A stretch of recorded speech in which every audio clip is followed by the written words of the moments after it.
묵상했는데요. 오늘 특별히 아침에는 야고보서 3장부터 12절까지 묵상하였고, 오늘 오후 시간에는 13절에서 18절까지 말씀을 우리가 묵상하도록 하겠습니다. 우리는 모든 분야를 잘 알고 잘 이해하는 사람을 지혜로운 사람이라고 합니다. 혹은 지식인이라고 부릅니다. 제가 질문 한 가지 하겠습니다. 여러분은 지혜로운 사람이 되고 싶으십니까? 아니면 지식인이 되고 싶으십니까? 모두가 현명하신 것 같습니다. 선택을 하기 전에 먼저 이해해야 될 것이 있습니다. 이 두 가지를 구분해야 되는데요. 지식인은 어떻게 합니까? 지식인은 습득할 수 있는 것이죠. 내가 열심히 공부하면 지식이 쌓이게 됩니다. 내가 열심히 시간과 노력을 들이면 그게 쌓이는 게 지식이죠. 그러나 지혜는 그렇지 않습니다. 지혜는 쌓이는 것이 아니죠. 그렇기 때문에 지혜가 더 소중한 것입니다. 그럼 지혜는 어떻게 할 때 우리가 지혜로운 사람이 될 수 있습니까? 혹은 지혜를 우리의 삶 가운데 쌓을 수가 있을까요? 성경에서는 지혜는 원래 하나님으로부터 나오는 것입니다. 지혜롭다라고 할 때 하나님이 주셔야 지혜로운 사람이 됩니다. 그리고 하나님 안에 머무를 때 지혜로운 사람이 되는 것이죠. 그런데 오늘 본문을 읽어보셨지만 지혜가 이 하나님의 지혜가 아니라 세상의 지혜도 있다라고 말합니다. 여러분, 원래 지혜라는 말씀을 들을 때 기분이 어떻습니까? 좋은 것들이 많이 생각이 나십니까? 아니면 나쁜 것들이 생각나십니까? 좋은 것이죠. 지혜는 좋은 것입니다. 지혜는 나를 살리고 다른 사람을 유익하게 하는 것이 지혜입니다. 그러므로 하나님으로부터 온 지혜, 지혜는 왜 하나님으로부터 나오는가? 지혜는 생명이 있어야 되는 것이죠. 여러분, 생명은 어디에 있습니까? 하나님만이 있는 것이죠. 그러므로 지혜는 하나님부터 오는 것입니다. 그런데 세상의 지혜는 어떻습니까? 하나님의 지혜는 지혜와는 반대되는 것입니다. 영생하는 것이 아니라 패망과 진노로 가게 되는 것이죠. 오늘 본문의 지혜로운 사람은 어떠한 사람인가? 그 사람은 어떠한 향기를 나타내고 어떻게 살아가는지에 대해 살펴봅니다. 우리가 말씀을 받을 때 혹 나는 하나님의 지혜로운 사람인가? 아니면 세상의 지혜로운 사람인가를 한번 확인해 보시고, 혹시나 우리의 삶 가운데 잘못된 것들이 있다면 하나님의 지혜로운 자로 다시 잘 맞추어서 하나님의 지혜로운 사람으로 살아갈 수 있기를 간절히 축원드립니다. 하나님의 지혜로운 사람, 그 첫째는 어떤 사람인가? 온유한 사람입니다. 온유한 사람. 하나님의 지혜로운 사람에게는 온유함이 있습니다. 13절 말씀을 우리가 읽었는데요, 의문형으로 시작합니다. 너희 중에 지혜와 총명이 있는 자가 누구냐라고 합니다. 이 질문은 앞에서 우리가 아침에 묵상했듯이 선생님들을 이야기합니다. 교사들을 말합니다. 그런데 바른 교사나 바른 선생님이 아닌 불의한 자들을 이야기합니다. 죄송합니다. 그들은 탁월한 지혜와 지식이 있다고 자랑합니다. 그리고 그들의 탁월한 지식과 지혜, 자신들이 생각하는 그것을 가지고 가르침으로 무슨 일들이 일어납니까?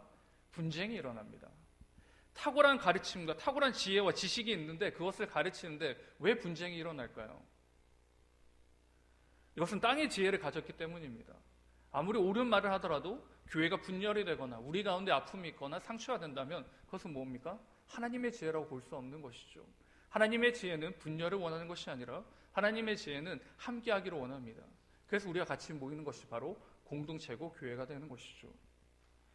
아무리 좋은 말이 있고 또한 이 가르침은 어떻게 합니까? 이 선생님들은, 이 땅의 지혜를 가진 사람들은 행동 없이 가르칩니다. 말만 하는 것이죠.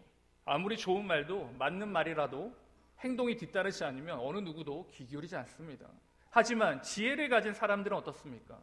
자신의 총명함을 말하지 않습니다. 자신의 지혜를 뽐내지 않는 것이죠.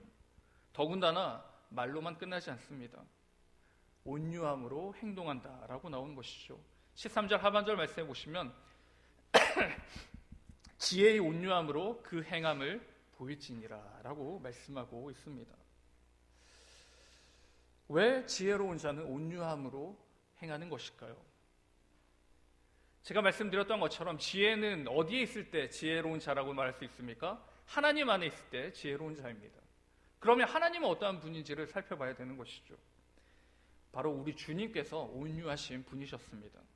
여러분이 잘 알고 있는 말씀, 마태복음 11장 29절 말씀에 보시면 예수님이 이렇게 고백합니다. 나는 마음이 온유하고 겸손하니 라고 말씀합니다. 온유하다는 말이 무엇입니까? 나약하다는 말일까요? 약하다는 말일까요? 아닙니다. 온유함이라는 말은 하나님의 통제 안에, 통제하심 가운데 있는 상황을 말합니다. 그것이 바로 온유함이라고 할 수 있는 것이죠. 다시 오늘 본문으로 돌아와서 하나님의 지혜를 가지고 있는 사람은 무엇입니까? 하나님의 통제 안에 있는 사람을 하나님의 지혜 안에 있는 사람입니다.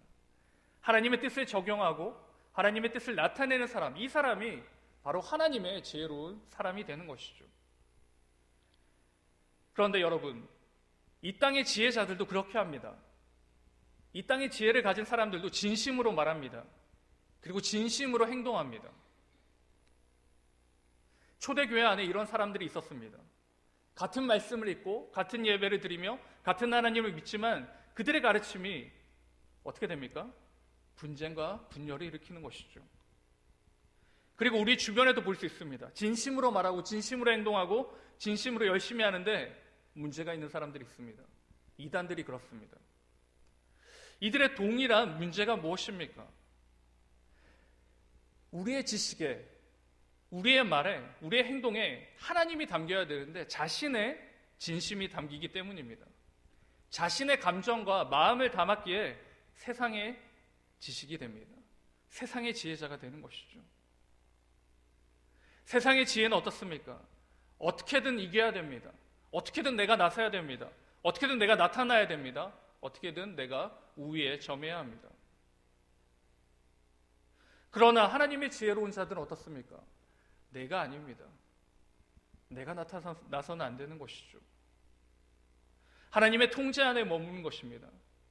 하나님의 통제 안에 머물면서 온유함으로 나아갈 때 어떻게 합니까? 우리는 겸손할 수 있는 것이죠.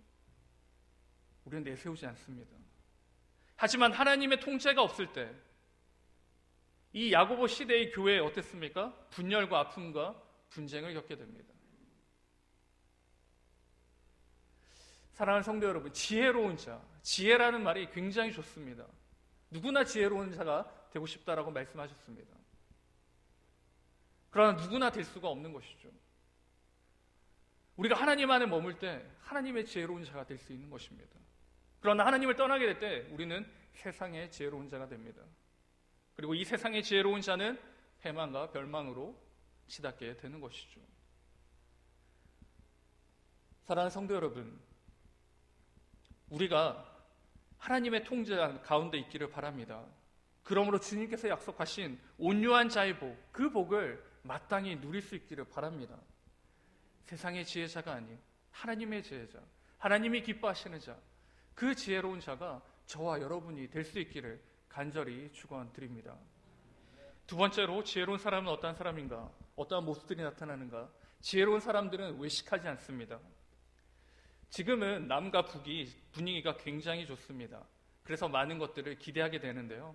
그러나 제가 군대 생활할 때만 하더라도 전혀 그렇지 않았습니다. 특별히 군대에서 교육받을 때 굉장히 어려운 말을 배운 적이 있습니다. 화전양면 전술이라는 말을 들은 적이 있습니다. 여러분 혹시 들어보셨습니까? 네, 군대 이야기를 해서 죄송한데요. 이 말은 무슨 뜻이냐면 앞에서는 웃는 얼굴로 마주합니다. 손을 악수를 청하는 것이죠. 근데 뒤로는 어떻게 할까요? 전쟁을 준비한다는 겁니다. 앞에서는 웃지만 뒤로는 그렇지 않다는 것이죠. 여러분이 잘 알다시피 양의 탈을 쓴 뭘까요? 늑대라고 볼 수 있습니다.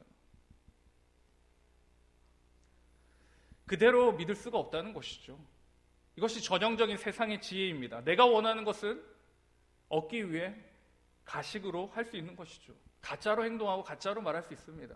거짓으로 살아갈 수 있습니다. 그러나 어떻습니까? 우리 14절 말씀을 같이 읽겠습니다. 14절입니다. 시작.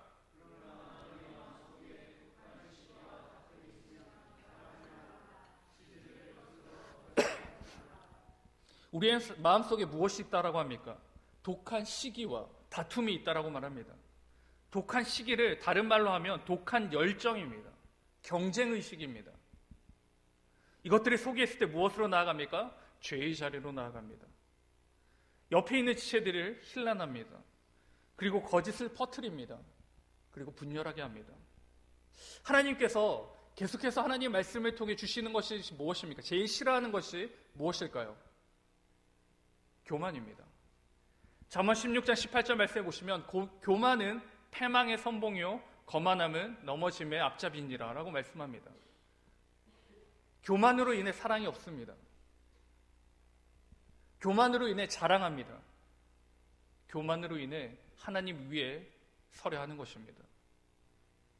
그러므로 이 교만은 무엇으로 나타납니까? 나를 드러냅니다.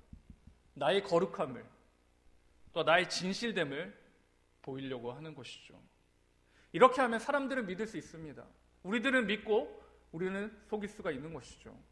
사람들로부터 존경을 받고 사람들로부터 부러움을 살 수 있습니다. 그러나 이 지혜는 15절 말씀으로 이어집니다. 15절 말씀을 같이 읽겠습니다. 시작.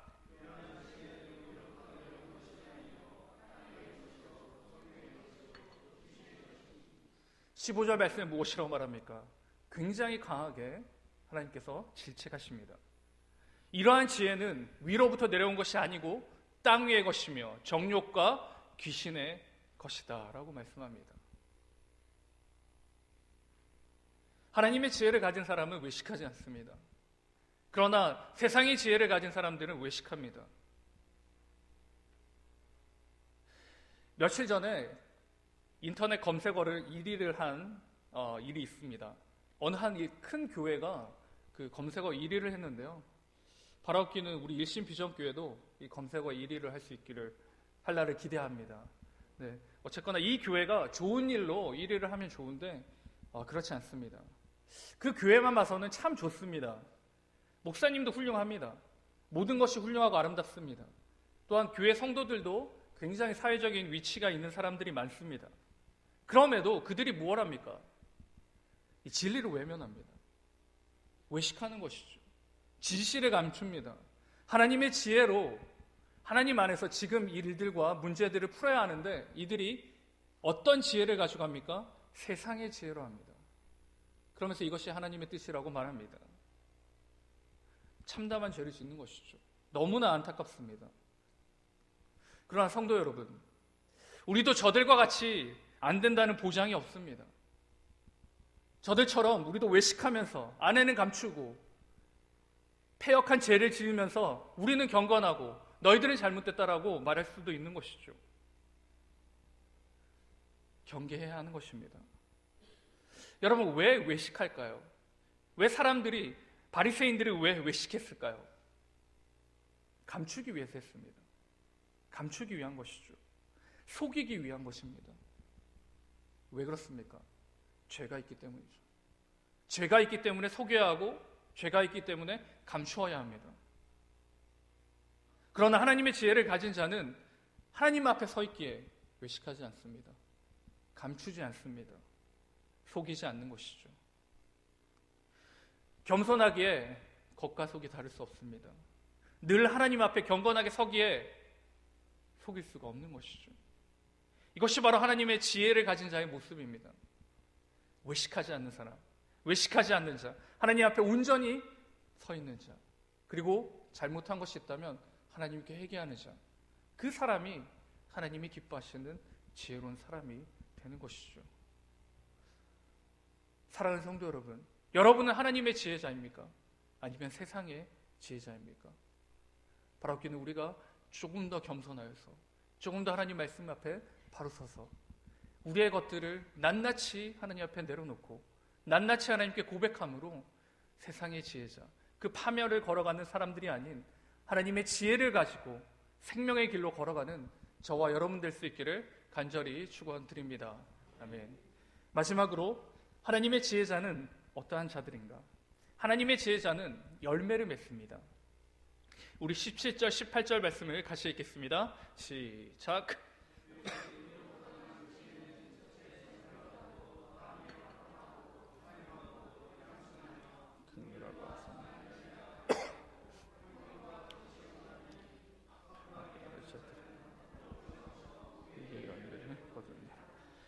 아멘. 우리 17절, 18절 말씀해 보시면 이 구조는 성령의 바로 열매와 비슷한 구조를 가집니다. 이 역시 7가지 형용사를 통해 그 열매들을 기록하고 있는데요. 그 중에서 먼저 몇 가지를 살펴보도록 하겠습니다. 하나님의 지혜로운 자는 어떠한 열매를 맺는가? 먼저는 성결함입니다. 성결하다. 성결하다는 것은 무엇입니까? 오직 하나님께로만 집중할 때 내가 성결하다라고 말할 수 있습니다. 성결한 자는 두 마음을 품지 않습니다. 한 마음을 가지고 하나님을 충성되이 섬길 때 바로 그 열매가 바로 성결한 열매가 되는 것입니다. 둘째로 하나님의 지혜를 가진 자들은 어떻습니까? 화평합니다. 하나님의 지혜가 있는 사람들과 함께 있을 때 화평한 것이죠. 지혜자가 가는 곳마다 화평이 나타납니다. 왜 그렇습니까? 그 이유는 그 지혜자는 온화하며 겸손하기 때문입니다. 또한 관용하고 양순하며 긍휼과 선한 열매가 가득하는 것이죠. 편견과 거짓이 없는 자가 바로 하나님의 지혜자이며 그 지혜자가 맺게 되는 열매입니다. 잘 살펴보십시오. 한마디로 무엇입니까? 한마디로 말하자면 지혜로운 자는 열매를 맺습니다. 성령의 열매를 맺는 것처럼 지혜로운 자의 하나님의 지혜로운 자의 열매를 맺는 것이죠. 그러나 우리의 열매가 이 열매가 없이 다른 열매들이 맺힌다면 무엇이 문제가 있을까요? 우리의 밭이 문제가 있고 우리의 씨앗이 문제가 있고 우리가 주는 물에 문제가 있습니다. 모든 것이 문제가 있는 것이죠. 그러므로 좋은 열매를 맺기 위해서 우리는 어떻게 해야 됩니까? 준비해야 합니다. 씨 뿌릴 수 있는 밭을 준비해야 됩니다. 하나님의 지혜를 받을 밭을 준비해야 되고 그 밭을 일궈야 합니다. 그리고 그 귀한 씨앗을 뿌려야 하는 것이죠.